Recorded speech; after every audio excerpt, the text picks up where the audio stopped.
그 더러운 영이 용의 입과 짐승의 입과 거짓 선지자의 입에서 나오니 그들은 귀신의 영이라 이적을 행하여 온 천하 왕들에게 가서 하나님 곧 전능하신 이의 큰 날에 있을 전쟁을 위하여 그들을 모으더라. 보라, 내가 도둑같이 오리니 누구든지 깨어 자기 옷을 지켜 벌거벗고 다니지 아니하며 자기의 부끄러움을 보이지 아니하는 자는 복이 있도다. 새 영이 히브리어로 아마겟돈이라 하는 곳으로 왕들을 모으더라. 7개 천사가 그 대접을 공중에 쏟음에 큰 음성이 성전에서 보좌로부터 나서 이르되 되었다 하시니 번개와 음성들과 우레소리가 있고 또 큰 지진이 있어 얼마나 큰지 사람이 땅에 있어 온 이래로 이같이 큰 지진이 없었더라.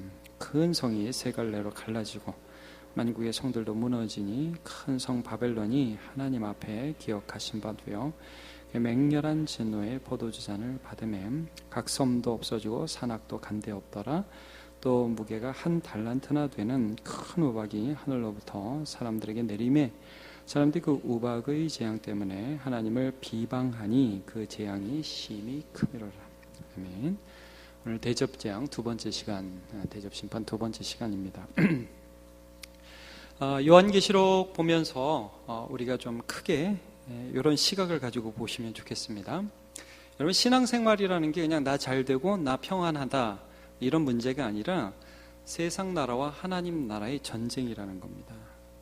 이걸 인식하고 있다는, 믿음이라는 것은 세상이라는 배경 속에서 우리가 어떻게 하나님을 따를 것이냐, 우리가 신앙을 가짐으로 승리한다는 것은 무엇이냐, 이 세상에서 잘 되느냐가 아니라 하나님이 원하는 삶들을 살아내고 그 믿음을 지키는 게 승리라는 거죠.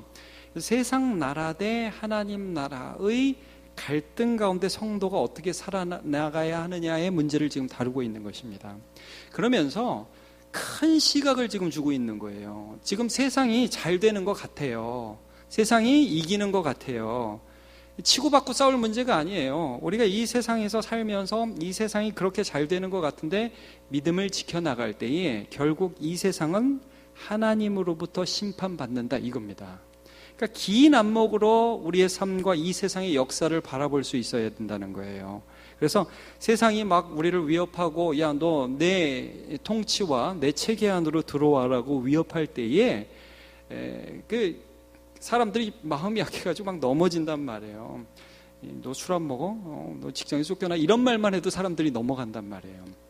그렇게 세상의 체계 안에 쉽게 너의 믿음을 저버리거나 굴복하여 우상 숭배하지 말고 끝까지 믿음을 지켜라, 이런 말씀들을 해주고 계세요. 근데 이 세상에 대한 심판을 크게 세 가지로 묘사하고 있잖아요. 7개의 심판으로 첫 번째 인심판이 나오고, 그 다음에 나팔 심판이 7개 나오죠. 그리고 우리가 지금 대접 심판이 나오잖아요. 근데 이게 어떤 측면에서 하나님의 세상을 향한 심판을 설명하는 것이냐면, 인이라는 것은 두루마리에 도장 찍힌 걸 하나씩 뗄 때마다 하나님의 말씀이 실현된다는 말씀이죠. 그러니까 세상에 대한 심판이 하나님의 말씀의 성취로서 오늘도 이루어지고 있다는 것을 말씀해 주고 있는 거예요. 그 다음에 나팔 심판이라는 건 우리가 여리고 전투에서도 7 양각 나팔을 뿌 부르니까 여리고성이 무너지듯이 하나님의 어느 순간인가 고요했던 이 땅 가운데 하나님의 나팔이 날 때에 세상 무너진다는 거예요. 여러분, 마지막 대접 심판은 뭐라고 그랬어요? 대접 심판이라는 것은 성전의 이미지를 가리킨다고 말씀드렸죠. 그래서 우리가 15장에서 오늘 16장 보고 있지만 15장에서 증거 장막의 성전이 열리면서 대접 심판 7개가 떨어지잖아요. 증거 장막이라는 거 언약궤가 있어요. 거기 역시 하나님의 말씀이 있고 하나님의 보좌의 권위로부터 음성이 딱 나오면서 심판이 시작되는 거예요. 성전이 강조되는 의미에서 대접이라는 게 나온다고 말씀드렸는데 생각이 나실까 모르겠어요. 나신다고 믿고 싶어요. 자, 여러분, 그래서 오늘 16장 1절을 보세요. 이렇게 나온단 말이에요. 또 내가 들으니 어디에서? 성전에서 큰 음성이 나서 7천사에게 말한 너희 가서 하나님이 진노의 7 대접을 땅에 쏟으라. 그래서 이 증거 장막 성전이라는 것이 15장에도 나온다고 그랬죠. 15장 5절에 보면 증거 장막 성전이라는 말이 그래서 나오는 거예요. 이게 신천지가 많이 사용하는 말인데 신천지가 사용하는 거 아무 상관이 없어요. 시천지는 유재열의 장막 성전 이후에 자기들이 증거 장막 성전이라고 예수님이 자기 이름 지어줬다고 그런 식으로 얘기하거든요.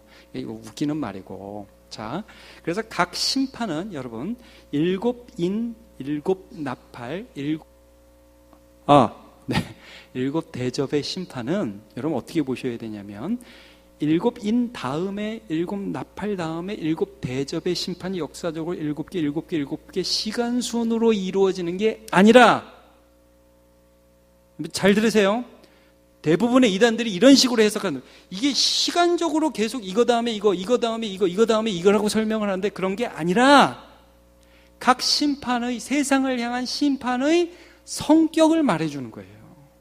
이런 측면에서 하나님이 세상을 심판하실 것이다. 말씀의 징계로서, 고요했던 이 세상을 하나님의 나팔 소리가 날 때 심판할 것이라는 의미에서 다각도로 성전 하나님의 임재의 권위로서 세상을 심판하실 것이라는 그런 측면에서 다각도로 이 세상의 말세에 하나님이 하나님을 대적하는 세력들에 대한 심판을 행하실 것이라는 것을 말씀해 주고 있어요.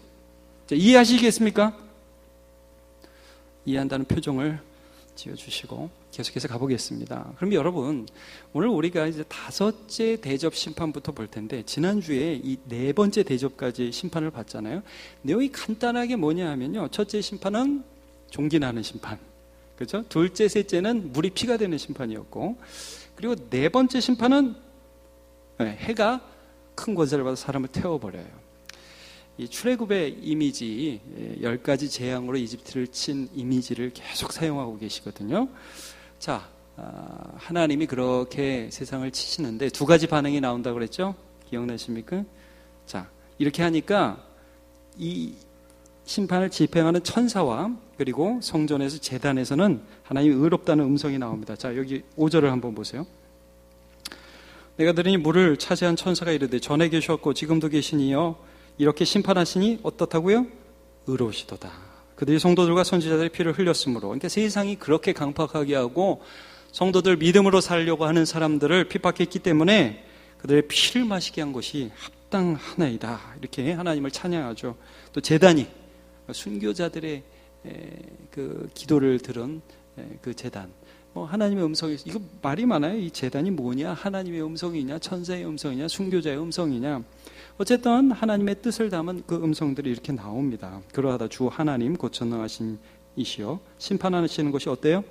참되시고 의로우시도다. 이런 반응이 나오는데, 그 고난을 당하는 이 세상은 아이고 우리가 잘못했구나, 하나님 죄송합니다 하고 회개를 해야 마땅할 것 같은데 어떤 반응이 나옵니까? 9절을 보시면 사람들이 크게 태워진지라 이 재앙들을 행하는 권세를 가진 하나님의 이름을 뭐예요?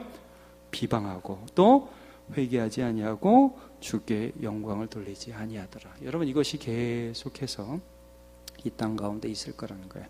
우리가 하나님을 사랑하고 하나님을 따르면 사실 여러분 세상이 회개했으면 참 좋겠죠. 그렇죠? 세상이 심판받고 하나님의 영광이 드러날 때 하나님 제가 잘못했습니다, 하나님 저를 용서해 주옵소서라고 회개하면 참 좋을 것 같은데, 여러분 성도들은 이걸 기억해야 합니다. 세상은 끝까지 완고할 것입니다. 그것이 오늘 성경에서 말씀하시는 바예요. 자, 여러분, 계시록 22장 11절에 이런 말씀이 있어요. 계시록이 22장까지 있거든요. 제가 PPT는 준비했어요. 찾으시면 찾아도 돼요. 자, 읽겠습니다. 제가 불의를 행하는 자는 그대로 불의를 행하고, 말세가 이럴 거라는 거예요. 더러운 자는 깨끗해지고 그러면 좋겠는데 그대로 더럽고, 의로운 자는 그대로 의를 행하고 거룩한 자는 그대로 거룩하게 하라. 그런데 보라, 내가 속히 오리니 내가 줄 상이 내게 있어 각 사람에게 그가 행한 대로 갚아주리라. 여러분, 세상이 우리를 보고서 회개하지 않더라도 우리는 세상과 상관없이 주를 향한 믿음을 지켜 거룩한 삶을 살아가시길 축복합니다. 이게 요한계시록이에요.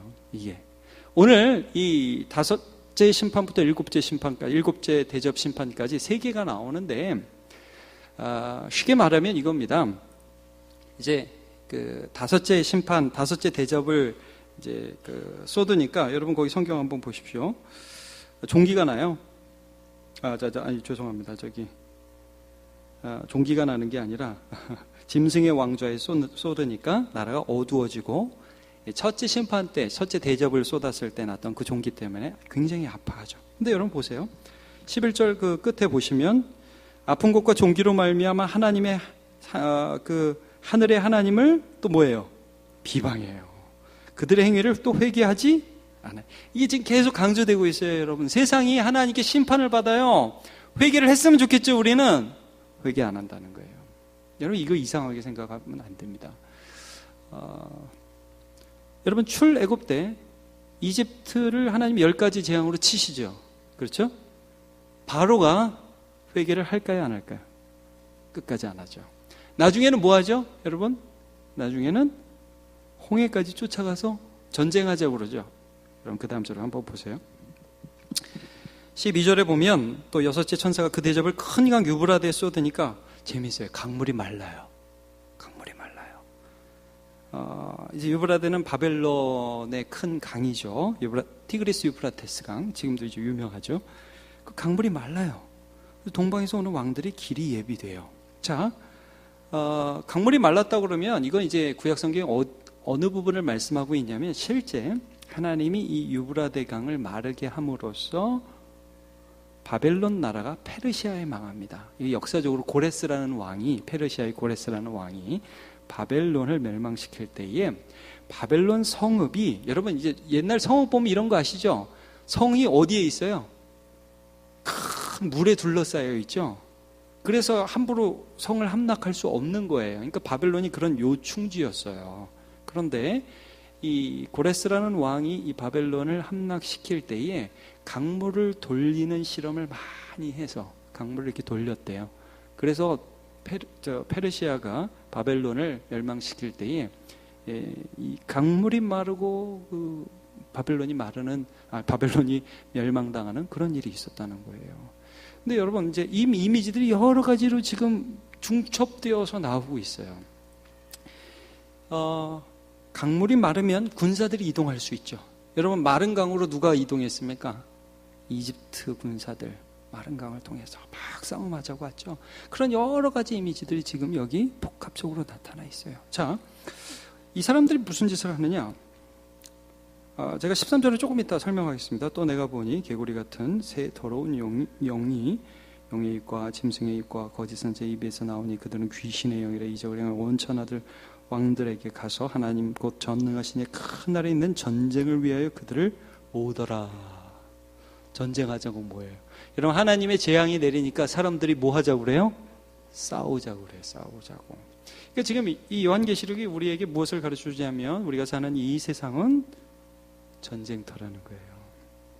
세상 나라, 나 믿어, 내가 너 살려줄게 하는 세상 나라와 하나님의 나라, 하나님을 믿어, 하나님께서 너를 지켜주실 거야 하는 믿음으로 사는 사람 사이에 물리적 전쟁터가 아니에요. 여러분 영적 전쟁이 지금 일어나고 있는 거예요. 영적 전쟁에서 승리는 믿음으로 사는 것이고 영적 전쟁에서의 패배는 이게 막 이 영 때문에 목이 잘라나고 피가 나는 게 아니에요. 여러분 짐승의 표를 받는 것, 세상의 체계에 그냥 쑥 들어가가지고 돈이나 많이 벌면 되지 뭐, 이 세상에서 좀 더 잘 살면 되지 뭐 하나님이 뭐 있어, 이게 영적 전쟁에서의 패배라는 것입니다.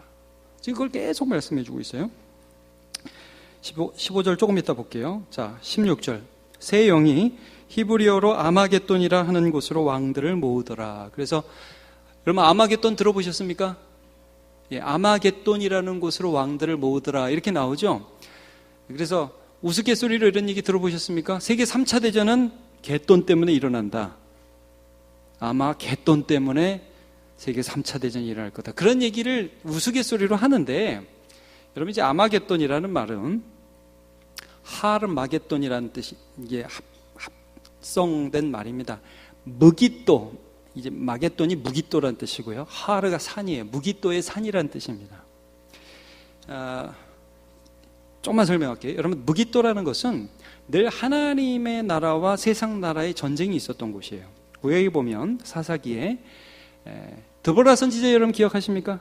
드보라 때에 시스라라는 그 이방 나라의 그 군대 장관과 그 다음에 바락이라는 이제 그 이스라엘의 장군이 전투를 하는데 어디서 전투를 하냐면 무깃도에서 전투를 해요. 그리고 열왕 중에 여러분 하나님을 잘 믿었던 요시아라는 왕이 있어요. 요시아. 이 남유다의 거의 끝에 가서 있었던 왕입니다. 요시아라는 왕과 그 다음에 이집트의 왕 바로 중에 느고라고 있습니다. 느고 중요한 왕입니다. 이 두 왕이 붙어서 요시아가 전사한 곳이 무깃도입니다. 그리고 여러분 무깃도 가까운 곳에 뭐가 있었냐면 갈멜산이라고 있습니다. 실제로 무깃도에는 산이 없어요. 이게 좀 재미있는 것입니다. 마게돈에서 아마게돈인데 무깃도엔 실제 산이 없어요. 평지예요. 근데 그 근처에 갈멜산이 있거든요. 여러분 갈멜산 그러면 무슨 전투가 생각나십니까? 바알과 아세라 선지자 850명. 그리고 하나님의 선지자 누구죠? 엘리야가 하나님 앞에 기도해서 바알과 아세라 선지자가 기도해서 대패하고 하늘에서 불이 떨어져 가지고 하나님의 승리가 있었죠. 그러니까 이제 무깃도라는 것은 항상 무엇을 상징했냐면 구약의 이미지를 보면요, 하나님의 나라와 세상 나라의 충돌이 있었던 곳이에요. 그러니까 이 세상은 하나님이 살아계시니까 하나님 죄송합니다 이렇게 하지 않고 나중에 뭐까지 할 거라는 거예요? 전쟁까지 할 거라는 거죠. 그런데 그런 전쟁에서 하나님께서 마침내 승리하실 것이다. 이걸 지금 말씀하고 있는 거예요. 자, 여러분, 아마겟돈은 그래서 많은 그 전천년적 세대주의 성경 해석자들이 나중에 제가 이 말을 좀 하게 될 겁니다. 천년 왕국에 대해서 몇 장입니까? 20장에 나올 거예요. 아마 20장에 천년 왕국이 나오는데, 자, 그 부분 나중에 할 텐데, 많은 전천년설을 주장하는 세대주의자들이 아마겟돈이 어디서 일어날 것인가, 세계 3차 대전이 어디서 일어날 것인가 추측하는데, 여러분 그렇게 보시면 아니 됩니다. 이건 세계 3차 대전을 말하는 게 아닙니다. 오늘 우리의 삶에 있는 세상 나라와 하나님 나라의 전쟁에 대해서 말씀하는 겁니다. 예. 오늘 직장에서 일하면 하나님 믿고 직장에서 일하기가 어렵단 말입니다. 세상적인 얘기 막 해놓으면서 돈 많이 벌면 되지, 넌 그따구로 살아가냐? 이러면서 믿음에 대해서 우리를 공격한다고요. 넘어가기가 너무너무 쉬워요. 야, 이 세상에서 돈 많이 버는 게 최고야. 이 세상에서 조금 덜 착하게 살고 좀 덜 정직하게 살면서 대충 살아라. 야, 이런 세상의 나라의 요구를 받으면서 우리가 살아가고 있어요. 거기가 어디예요? 거기가 아마겟돈이라고요. 거기가 하나님 나라와 세상 나라가 충돌하는 곳입니다. 자, 볼게요. 계속. 그래서 그런 충돌이 결국 어떻게 되냐면 일곱째 천사가 그 대접을 공중에 쏟음에, 이번에는 공중에다가 대접을 쏟잖아요. 땅과 물과 하늘이 다 하나님의 심판을 받는 것이죠. 그러니까 성전에서 또 보좌로부터 음성이 나자 됐다. 이제 끝이다. 마지막 심판을 말씀하십니다. 그러면서 번개, 음성, 우레. 여러분 요한계시록엔 이 이미지가 계속 나옵니다. 번개, 음성, 우레. 지진. 그래서 이런 큰 지진이 없다고 말씀하시면서 19절에 큰 성이 세 갈래로 갈라지죠. 예, 완전히 멸망했다는 뜻이에요. 완전히 큰 성이 전쟁하려고 그랬어요. 하나님과 한번 붙어보려고 그랬어요. 근데 하나님 갈라버리셨어요. 끝났습니다. 큰 성 바벨론이 하나님 앞에 기억하신 바되 그 맹렬한 진노의 포도주잔을 받음에 섬도 없어지고 산악도 간데 없더라. 그 다음에 다시 한번 출애굽의 이미지가 여기 나오죠. 무게가 1달란트. 이제 학자마다 이게 1달란트가 얼마냐에 대해서 굉장히 논의가 많은데 20kg에서 65kg 정도로 예상하고 많은 사람들이 한 45kg 정도 예상합니다. 우박이 하나에 45kg면 엄청나겠죠. 근데 실제 방글라데시에서 60년대인가에 1kg 되는 우박이 한번 떨어진 적이 있대요. 우박이 1kg 실제. 그래서 90명 이상 죽었다고 그래요. 그런 적이 있었다고 그럽니다. 근데 여기서 이 이미지는 결국 그 하나님을 대적하는 무리들이 심판을 받을 것이라는 말씀이고요. 재밌는 게 여러분 20절 맨 끝에 보세요. 그 우박 재앙 때문에 맨 끝에 그 우박 재앙 때문에 하나님을 비방해요. 회개를 안 하죠. 그 재앙이 심히 큼이니라. 끝까지 회개 안 하는 이 세상 나라에 대한 말씀을 보고 있습니다. 세상이 너희를 미워하거든 이상히 여기지 말라고 그랬어요. 그 지금 말씀합니다. 자, 그러면 오늘 제가 함께 해석하지 못한 아까 봤던 13절부터 14절, 15절까지를 보도록 하죠. 여기 키가 있습니다. 오늘 본문에. 또 내가 봄에 개구리 같은 새 더러운 영이 나옵니다. 계속해서 이 세상 나라를 규정하는 이 새 영, 우리가 12장부터 13장까지 봤죠. 자, 여기 개구리라고 나오고 또 더러운 새 영이라고 해요. 세 개라고 말씀하는 것은 12장부터 13장 보면 여러분 뭐가 나와요? 사탄의 세력이. 12장에 첫 번째 용이 나오죠. 기억나십니까? 네. 너무 안 난다는 확실한 지금 표정들을 저한테 하고 있어가지고 용이 나오고, 여러분 한번 12장 보세요. 3절, 12장 3절. 하늘에 또 다른 이적이 보이니 보라, 한 큰 붉은 용 나오죠. 그 용이 어떻게 여자와 그 여자가 낳은 아들과 대적하는지 쭉 나오죠. 13장. 내가 보니 바다에서 또 한 짐승 또 나오죠. 그 다음에 11절, 13장 11절. 내가 봄에 또 다른 짐승이 어디서 나와요? 땅에서 나오죠. 그래서 지금 새 존재가 나오잖아요. 용, 13장에 바다에서 올라온 짐승, 땅에서 올라온 짐승. 그래서 이 새 더러운 이 세력을 새 더러운 영이라고 지금 말씀을 하는 거예요. 자, 이해 가시죠? 네. 그래서 이 새 더러운 영, 결국 그래서 그 13장 마지막에 나오잖아요. 짐승의 표 666, 하나님을 모방한, 삼위일체 하나님을 모방한 그 세력들의 짐승의 표가 거기 나오지 않습니까? 자, 새 더러운 영이 용의 입과 짐승의 입과 거짓 선지자의 입에서 나온다. 그래서 제가 새 더러운 영이 뭐라고 우리가 해석한다고 말씀을 드렸냐 하면, 보이지 않는 사탄, 용, 옛뱀, 마귀, 그 다음에 그 용에게 권세를 받은 세상 나라, 그 당시에는 로마 제국, 그리고 그 로마 제국이라든지 이 세상의 체계를 찬양하고 여기에 모든 것이 있는 것처럼 거짓말을 하는 거짓 선지자, 이게 땅에서 올라온 짐승이라고 저는 여러 번 분명히 말했습니다. 제 양심을 걸고 분명히 얘기했습니다. 자, 이런 새 더러운 영이, 여기 보십시오. 왜 개구리라고 그랬을까요? 여러분, 개구리. 물론 출애굽 때 이집트의 그 재앙도 개구리를 치는 재앙이 있죠. 근데 여러분, 개구리의 특성, 실제 개구리는 힘이 없습니다. 근데 뭐는 크죠? 목소리는 큽니다. 여러분, 개구리가 개굴 하는 거 들어보셨죠? 저 어제도 어디 갔다가 저녁에 오니까 굉장히 크게 개굴 그러더라고요. 개구리는 목소리만 크죠. 자, 여기 보십시오. 새 영이 입을 묘사합니다. 새 더러운 영이 용의 입, 짐승의 입, 거짓 선지자의 입. 여러분, 사탄이 우리를 미혹할 때 무기는 뭡니까? 거짓말입니다. 말, 실체가 아니에요. 여러분, 세상이 너무너무 힘듭니다. 근데 진짜 힘들어서 힘든 것도 있지만 우리를 힘들다고 느끼게 하죠. 거짓말을 끊임없이 해야 됩니다. 야, 하나님이 너 살려주는 거 아니야. 너 이제 죽을 거야. 예수 따라간다고 밥 먹여주냐? 여러분, 사탄이 별의별, 야, 이게 좋은 거야. 이거 한번 따먹어봐. 너 하나님처럼 될 수 있어. 야, 너도 좀 세상 살면서 좀 영광 좀 받아봐야 되지 않겠니? 이게 맛있어. 이게 재밌어. 이게 좋은 거야. 이렇게 살아. 너 그렇게 살면 바보야. 계속해서 우리에게 입으로 거짓말한다는 거예요. 사람들이 다 넘어가요. 자, 14절. 그들은 귀신의 영이라 이적을 행하여 온 천하 왕들에게 가서 하나님 곧 전능하신 일에 큰 날에 있을 전쟁을 위해 그들을 모두에, 이 사람들이 세상을 하나님을 대적하게 꼬시고 미혹하는 영들이라는 것입니다. 자, 오늘 제일 중요한 말씀 15절입니다. 15절 한번 같이 읽어보도록 하겠습니다. 시작.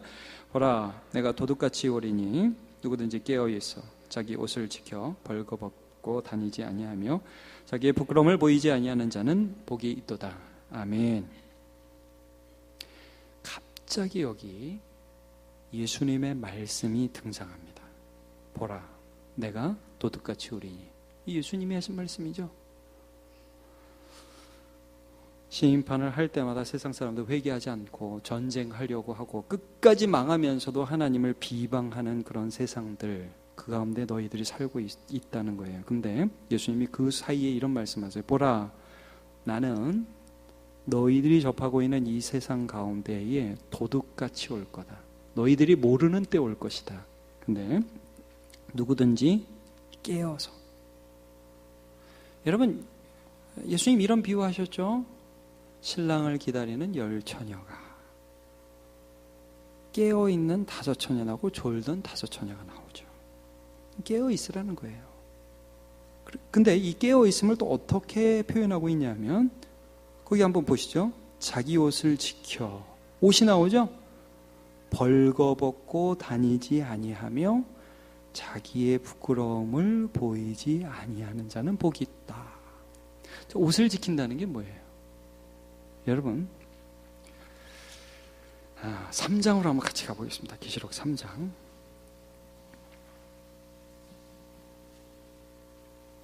3장에 사대 교회가 맨 처음에 나오고요. 또 마지막에 라오디게아 교회가 나옵니다. 거기 사대 교회에 대한 표현을 보도록 하겠습니다. 제가 쭉 한번 사대교회 읽어볼게요. 여러분 눈으로 따라오세요. 사대교회 사자에게 편지하라. 1절입니다. 하나님의 7영과 7뼈를 가지신 이가 이르시되 내가 내 행위를 하니 내가 살았다 하는 이름을 가졌으나 죽은 자로다. 너는 일깨워 그 남은 바 죽게 된 것을 굳건하게 하라. 내 하나님 앞에 내 행위의 온전한 것을 찾지 못하였다. 여러분, 하나님이 우리를 본단 말이에요. 근데 이 행위의 온전한 것, 이게 벗은 것과 입은 것의 차이예요. 계속해서 볼게요. 그러면 내가 어떻게 벗었으면 어떻게 드러나는지 생각하고 지켜 회개하라만 일깨지 않으면 내가 도둑같이 이르리니. 또 도둑같이 이르리니 나오죠. 어느 때 내가 이르는지 내가 알지 못하리라. 그러나 사대의 그 옷 나옵니다. 더럽히지 아니한 자 몇 명 있어 내게 있어 흰 옷을 입고 나와 함께 다니니 그들은 합당한 자인 연곤이라. 5절 같이 읽어봅시다. 시작. 이기는 자는 이와 같이 흰 옷을 입을 것이요 내가 그 이름을 생명책에서 결코 지우지 아니하고 그 이름을 내 아버지 앞과 그의 천사들 앞에서 시인하리라. 네, 이기는 자는 이와 같이 흰 옷을 입을 것이라고 말씀을 하고 있어요. 여러분, 여기서 하나님께서는 계속 이렇게 우리가 쭉 보잖아요. 행위에 온전한 것을 보지 못했다. 옷을 더럽히지 않았다. 이게 뭡니까? 이 시대를 살아가면서 믿음이 있다고 말만 하지 않고 믿음으로 살아가는 삶을 가리킵니다. 믿음으로 살아가는 삶. 여러분, 믿음은 크게 선물로 우리에게 주어집니다. 그렇죠? 믿음은 하나님께서 우리에게 선물로 주시죠. 네, 우리가 무슨 하나님을 믿은 게 공로가 아니라는 거예요. 근데 여러분, 그 선물로 주신 믿음으로 살아가야 믿음의 열매가 나타나는 겁니다. 지금 이걸 말씀하는 거예요. 난 믿음이 있다고 그래요. 난 믿음은 있어. 근데 세상에서 대충 좀 잘 돼야 돼. 이게 내 목적이야. 그 믿음은 가짜라는 겁니다. 이 믿음이라는 것은 세상 속에서 하나님을 선택하고 하나님을 따르는 것으로 나타나야만 진짜라는 거예요. 자, 여러분 14절로 한번 가보겠습니다. 라오디게아 교회 3장 14절입니다. 요한계시록. 라오디게아 교회 사자에게 편지하노라. 아멘이시오 충성되고 참된 증인이시오 하나님의 창조의 근본이신 이가 이르시되 내가 내 행위를 아노니 내가 차지도 아니하고 뜨겁지도 아니하다. 내가 차든지 뜨겁든지 하기를 원하노라. 내가 이같이 미지근하여 뜨겁지도 아니하고 차지도 아닌 내 입에서 너를 토하여 버리리라. 하나님 따르는 것도 아니고 세상 따르는 것도 아니고 이것도 저것도 아닌데 믿는다고 말만 하는 그 라오디게아 교회. 내가 말하기를 나는 부자라. 17절. 부여하여 부족한 것이 없다. 그러니까 세상을 향한 부여죠. 돈도 있고 뭣도 있고 다 있다. 난 부자야. 내 공부한 것과 가려는 것과 가난한 것과 눈먼 것과 벌거벗은 것을 알지 못한 너. 근데 하나님을 향해서 너는 옷이 없어. 여기 벌거벗었다고 나오죠. 내가 너를 권하노니 내게서 불로 연단한 금을 사서 부유하게 하고 흰 옷을 사서 입어 벌거벗은 수치를 보이지 않게 하고 안약을 사서 눈에 발라보게 하라. 오늘 본문에 우리가 본 것과 같이 주님, 내가 도둑같이 오리니까 누구든지 깨어서 자기 옷을 지켜서 벌거벗고 다니지 아니하며 자기의 부끄러움을 보이지 아니하는 자는 복이 있도다. 이 말씀을 하는 겁니다. 그러니까 여러분, 이 옷은 내가 입은 옷을 말씀하는 게 아닙니다. 하나님이 우리를 보실 때에 믿음으로 살아가는 그 삶에 있는, 하나님을 따르는 자에 있는 믿음의 삶이 하나님께는 우리가 옷으로 보인다는 거죠. 그러니까 내가 무슨 착한 일 했다가 아니라, 이런 세상 속에 살면서 하나님 뜻대로 살려고, 죄 짓지 않고 살려고, 우상 숭배하지 않으려고, 말씀에 붙어 있으라고, 주님 뜻대로 살아가려고 발버둥치는 그 삶 자체가 흰옷이라는 것입니다. 그럼 바울 사도가 왜 그렇게 이 땅을 살아가면서 내가 이루어놓은 모든 것들이, 그것이 하나님 앞에 나는 배설물이다 그러죠? 내가 이루어놓은 모든 게 배설물이라는 거예요. 그게 무슨 의미입니까? 실제 그것은 하나님 앞에 흰옷이 될 수 없다는 것입니다. 여러분, 바울 사도가 그렇게 원했던 것은 그리스도 안에 발견되는 겁니다. 자, 이건 제가 PPT를 준비했습니다. 빌립보서 3장 7절부터 보면요. 제가 읽어볼게요. 그러나 무엇이든지 내게 유익하던 것을 내가 다 그리스도를 위하여 다 해로 여길 뿐더러 또한 모든 것을 해로 여기면 내 주 그리스도 예수를 아는 지식이 가장 고상하기 때문이라. 내가 그를 위하여 모든 것을 잃어버리고 배설물로 여김은, 왜 내가 세상에서 얻었던 것들을 다 배설물로 여기냐 하면, 난 내 안에서 그리스도를 이미 얻었지만, 그 그리스도, 내가 얻은 그리스도, 내가 믿은 그리스도를 이미 얻었지만 또 그리스도 안에 있다는 게 매 순간 삶에서 발견되고 싶다 이겁니다. 9절, 그 안에서 발견되려 함이니. 내 안에 예수 있다보다 더 중요한 게 뭐예요? 내 안에 예수님이 계시다보다 더 중요한 게 무엇입니까? 예수 안에 저와 여러분이 있다는 것입니다. 내가 가진 의는 율법에서 난 것이 아니요. 그러니까 율법에서 난 것이 아니요. 내가 무엇을 행했기 때문에 하나님이 잘했다고 박수 쳐주는 것이 내 의와 내 자랑과 내 옷이 아니라는 거예요. 오직 그리스도를 믿음으로 말미암은 것이니 곧 믿음으로부터 하나님께로부터 나는 의미이다. 여러분, 하나님이 지금 나를 어떻게 보느냐가 중요하다는 거죠. 하나님이 나를 어떻게 보느냐가, 하나님이 지금 흰 옷을 입고 있다고 나를 보시느냐가 중요하다는 거예요. 지금 바울이 고백하는 것은 10절, 내가 그리스도와 그 부활의 권능과 그 고난에 참여. 나는 오늘 예수를 믿고, 여러분 예수님이 이미 죽으시고 부활하고 승천하셨는데 뭐 더 알 게 뭐 있어요? 아니요.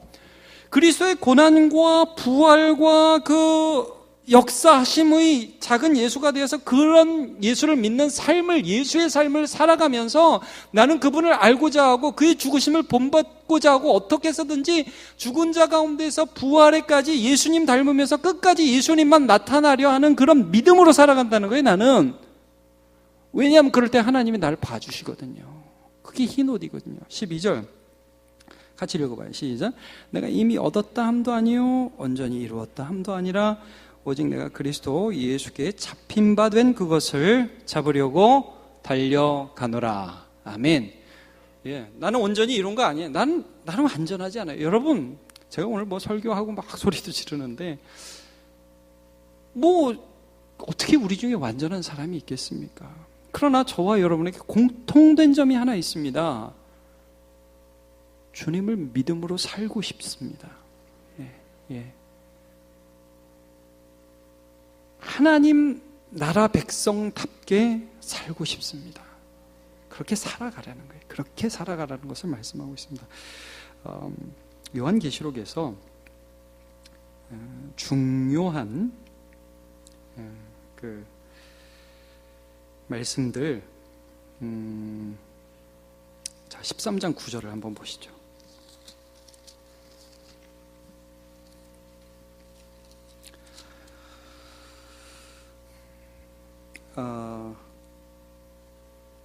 잠깐만요. 13장 10절입니다. 죄송합니다. 13장 10절. 한번 같이 읽어볼까요? 시작. 사로잡힐 자는 사로잡아 갈 것이요 칼에 죽을 자는 마땅히 칼에 죽을 것이니 성도들의 인내와 믿음이 여기 있느니라. 10절입니다. 성도들의 인내와 믿음. 세상 속에서 이렇게 살아가는 것. 지금 계속 이 말씀을 합니다. 자, 14장으로 가보십시오. 14장 12절. 또 한번 보시기를 바랍니다. 같이 읽을까요? 시작. 성도들의 인내가 여기 있나니 그들은 하나님의 계명과 예수에 대한 믿음을 지키는 자들이니라. 아멘. 그렇게 사시기를 주님의 이름으로 축복합니다. 네. 요한계시록의 이 말씀들, 큰 두 흐름, 세상 나라와 하나님의 나라에 대한 대적 가운데 우리는 하나님의 나라 백성답게 살아가고, 이게 흰옷이고 이게 승리하고, 세상 나라는 마지막에 예수 그리스도의 임재 가운데 완전히 멸망당할 것이라는 이 믿음을 가지고 오늘도 믿음으로 인내하는 저와 여러분 되시기를 축복합니다. 자, 우리 찬양합시다.